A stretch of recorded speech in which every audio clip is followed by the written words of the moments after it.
Salam sejahtera untuk kita semuanya. Perkenalkan, kami dari kelompok 1 ingin mempresentasikan mengenai produk oleokimia yang berjudul biodiesel dari CPO dan metanol dengan reaksi transesterifikasi guna untuk memenuhi tugas pada mata kuliah teknologi oleokimia. Next. Adapun anggota kelompoknya yang terdiri dari 3 orang, yaitu saya sendiri, Richard Felix Jonathan Sinaga, NIM 190405130, kemudian ada Irmauli Siringo-Ringo, NIM 190405067, dan terakhir ada Sylvia Veronica Boru-Sembiring, NIM 190405069. Next. Baiklah, biodiesel didefinisikan sebagai monoalkyl ester asam lemak bebas, rantai panjang yang diturunkan dari bahan baku lemak sebagai sumber yang dapat diperbarui, seperti minyak nabati dan lemak hewani, untuk digunakan dalam mesin diesel. Pemanfaatan biodiesel dapat mengurangi berbagai masalah, diantaranya sebagai solusi mengantisipasi krisis energi. Selain itu juga sebagai upaya untuk mendorong eksplorasi bahan bakar alternatif yang ramah lingkungan. Selanjutnya, adapun keuntungan dari biodiesel, diantaranya yang pertama, mengurangi pemakaian bahan bakar diesel subsidi, yang kedua, menghemat sumber devisa negara karena dapat mengurangi ketergantungan impor minyak mentah, yang ketiga, mengurangi polusi udara karena dapat mengeliminasi gas buang dan efek rumah kaca. Yang keempat, bersifat biodegradable. Yang kelima, tidak beracun dan mempunyai angka setanan yang tinggi. Dan yang terakhir, mengurangi emisi karbon dioksida, hidrokarbon, dan NOx.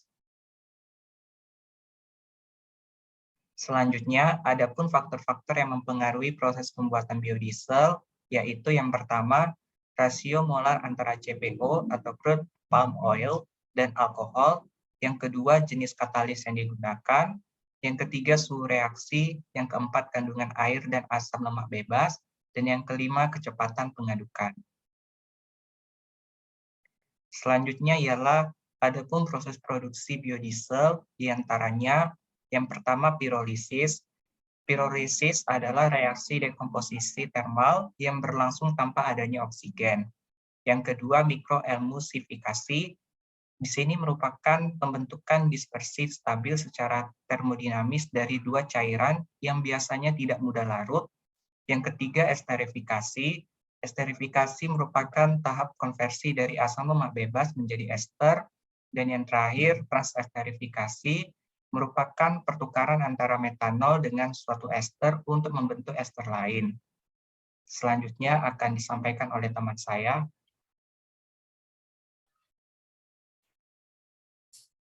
Selanjutnya adalah pemilihan proses. Nah, proses pembuatan biodiesel yang digunakan adalah reaksi transesterifikasi dengan pertimbangan pemilihan proses antara lain. Yang pertama itu tekanan proses lebih rendah dibandingkan proses pirolisis, yaitu pada tekanan 1,5 atm. Yang kedua itu nilai konversi yang diperoleh dari proses transesterifikasi tinggi hingga mencapai 98% dibandingkan proses esterifikasi, emulsifikasi, dan pirolisis. Nah, yang ketiga itu, proses transesterifikasi tidak menghasilkan kadar abu serta residu karbon yang tinggi dibandingkan proses pirolisis. Yang keempat, proses transesterifikasi dapat menghasilkan produk biodiesel dengan mutu yang sesuai dengan standar nasional Indonesia atau yang biasa disingkat dengan SNI. Dan yang terakhir itu, proses transesterifikasi merupakan proses yang paling efektif dan efisien dalam pembuatan biodiesel. Sifat kimia dan fisika dari bahan baku yang pertama itu adalah CPO atau biasa disebut dengan crude palm oil.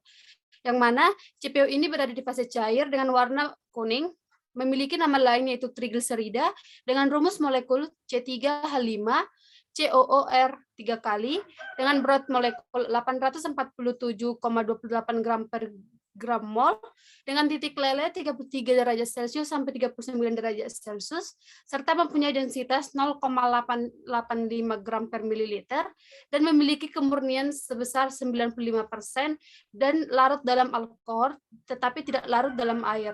Nah, yang bahan baku kedua itu adalah metanol dengan rumus molekulnya itu CH3OH dengan kemurnian 99% berada di fase cair dan memiliki berat molekul 32,4 gram per gram mol dan memiliki titik didih 64,7 derajat Celcius serta titik leburnya minus 97 derajat Celcius dengan densitas 0,8062 gram per mililiter dan viskositasnya 0,55 serta larut dalam air.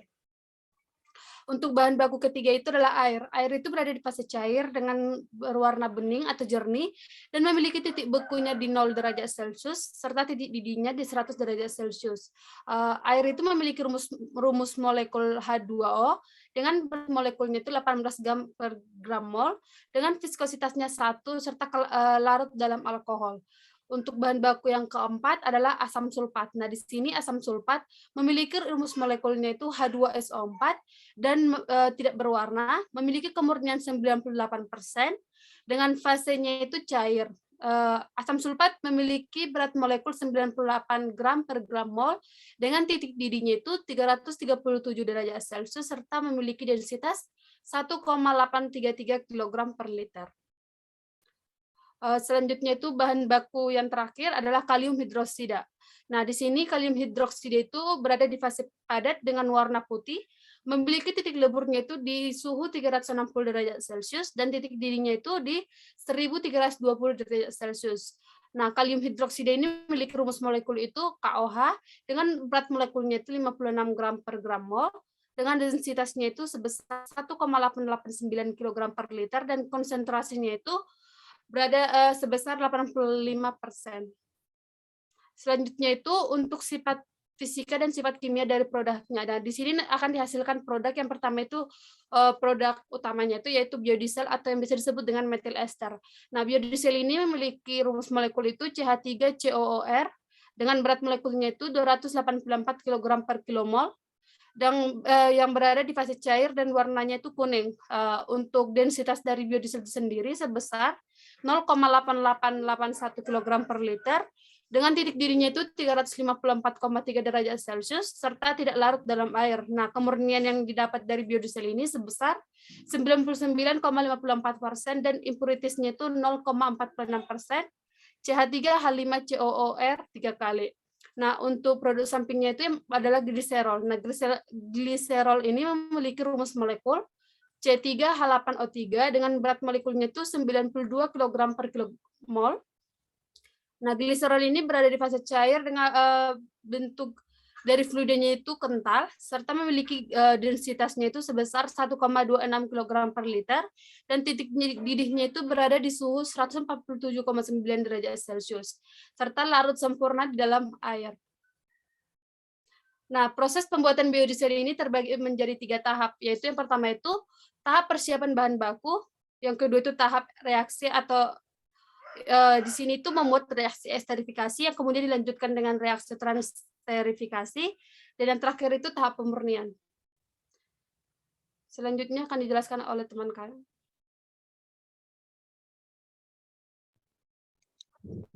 Pada proses pembentukan biodiesel dengan bahan baku berupa CPO atau biasa disingkat dengan crude palm oil harus diketahui terlebih dahulu apakah mengandung asam lemak bebas lebih dari 2% atau 2%.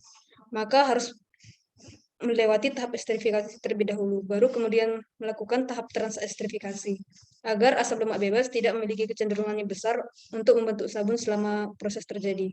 Dalam proses ini, kandungan asam lemak bebasnya yaitu di atas 2%, sehingga perlu dilakukan tahap esterifikasi agar didapatkan produk berupa metil ester. Next year. Tahap yang pertama yaitu penyiapan bahan baku.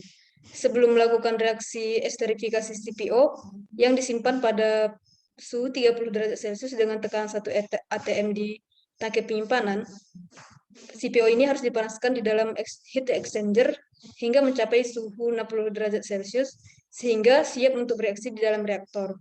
Kemudian bahan baku metanol dan H2SO4 cair dari tangki penyimpanan bahan baku yang disimpan pada 30 derajat Celcius dan tekanan 1 atm dicampurkan terlebih dahulu. Kemudian kedua bahan tersebut diumpankan ke dalam reaktor. Next year. Yang kedua yaitu tahap reaksi, yaitu reaksi esterifikasi yang kemudian dilanjutkan dengan reaksi transesterifikasi. Reaksi esterifikasi merupakan reaksi antara asam karboksilat dengan alkohol membentuk ester dengan mengkonversi asam lemak bebas yang terkandung dalam trigliserida menjadi metil ester, dan hasil samping dari reaksi ini terbentuk air. Di mana reaksinya yaitu asam lemak direaksikan dengan alkohol akan menghasilkan biodiesel dengan air. Next year. Yang kedua yaitu reaksi transesterifikasi. Transesterifikasi merupakan metode yang paling umum digunakan untuk memproduksi biodiesel dari minyak nabati. Reaksi transesterifikasi adalah reaksi antara ester dengan alkohol yang menghasilkan ester atau alkohol baru. Reaksi transesterifikasi disebut juga dengan reaksi alkoholisis dari ester karena reaksi tersebut disertai dengan pertukaran bagian alkohol dari suatu ester. Reaksinya yaitu CPO atau trigliserida ditambah dengan alkohol akan menghasilkan biodiesel dan gliserol. Dan tahap yang terakhir yaitu tahap pemurnian. Pada tahap pemurnian biodiesel ini dilakukan dengan cara water washing dan dry washing. Metode water washing yaitu suatu proses pemurnian biodiesel di mana air hangat ditambahkan ke dalam biodiesel dengan presentasi tertentu. Lalu didiamkan sampai air pencuci terpisah dari biodiesel, kemudian air tersebut dibuang. Tahap akhirnya adalah mengalirkan metil ester yang telah dikeringkan menuju ke alat filterization atau proses filtrasi untuk menghilangkan partikel-partikel pengotor biodiesel saat proses pembentukan berlangsung, seperti karat atau kerak dari dinding reaktor, kerak dari dinding pipa, atau kotoran dari bahan baku yang digunakan.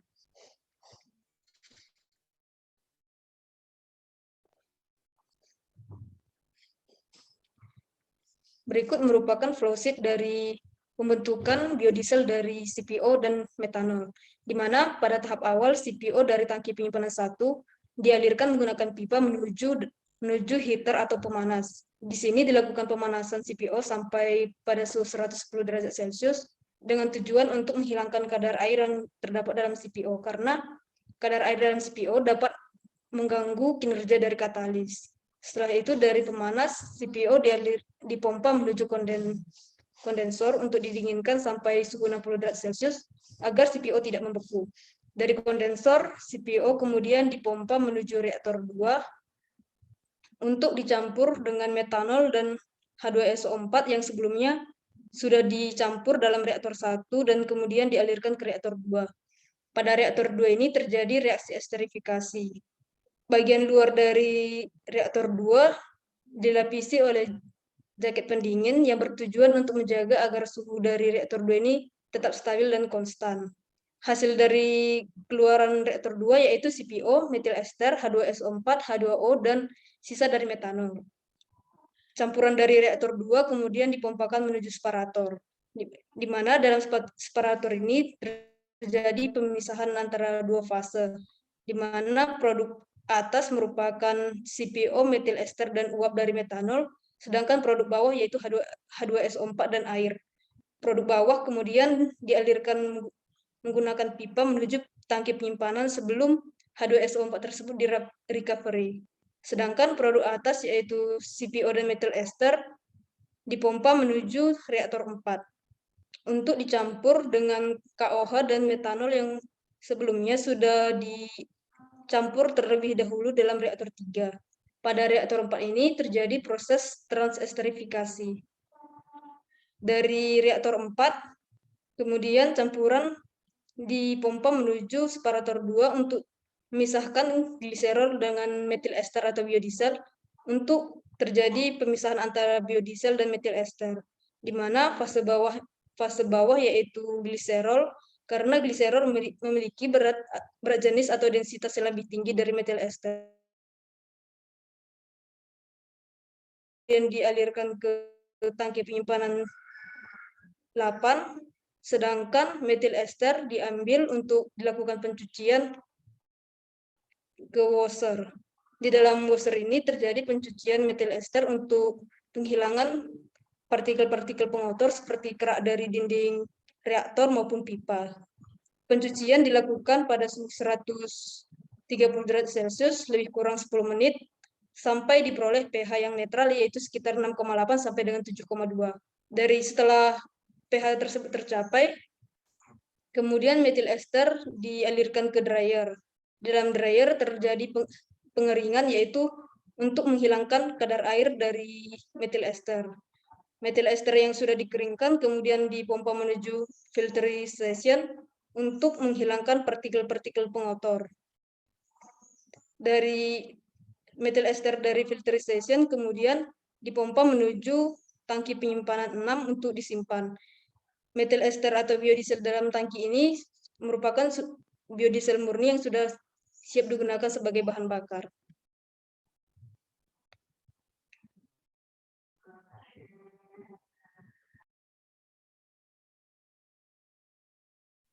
Baiklah, demikian presentasi dari kami.